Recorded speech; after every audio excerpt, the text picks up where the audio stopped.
Tinututukan pa rin ng pamahalaan ang pagpasok ng foreign investment sa bansa na malaking kontribusyon sa paglago ng ating ekonomiya. Kaya naman sinisika pa rin ng pamahalaan ang pagpaparami ng economic zone sa bansa. Si George Bandola sa detalye.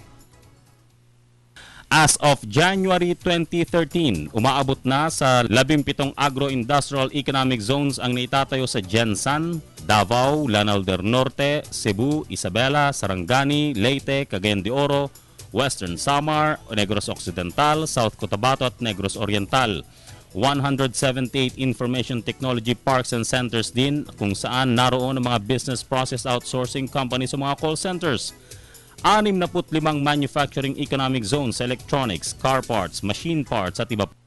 2 medical tourism park and centers sa Batangas at Taguig City. At 15 tourism economic zones sa Parañaque, Albay, Ilocos Norte, Palawan, Cebu at Metro Manila.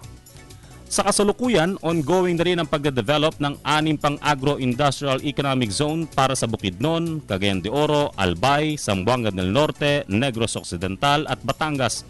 68 IT parks and centers din ang kasalukuyang tinatayo sa Metro Manila, Bacolod, Pangasinan, Cebu, Bulacan, Negros Oriental, Iloilo, Mandaue, Baguio, Camarines Sur, Cagayan de Oro, Pampanga, Tarlac at Batangas. 25 manufacturing economic zones sa Abra, Leyte, Zamboanga, Cavite, Batangas, Davao del Norte, Albay, Agusan del Norte, Benguet, Bataan, Surigao del Norte, Abra, La Union, Camarines Norte at Agusan del Sur.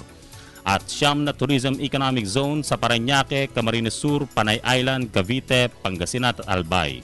Noong nakarang taon, sabi ng Board of Investments, tumaas ng 20% ang foreign direct investments dahil sa 311.9 billion pesos na investment mula sa mga economic zones.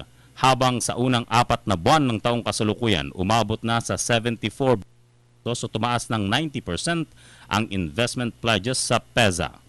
Patunay ito na seryoso at pursigidong pamahalaan sa pag-aalok sa mga dayuhang mamumuhunan ng Pilipinas para maging investment destination.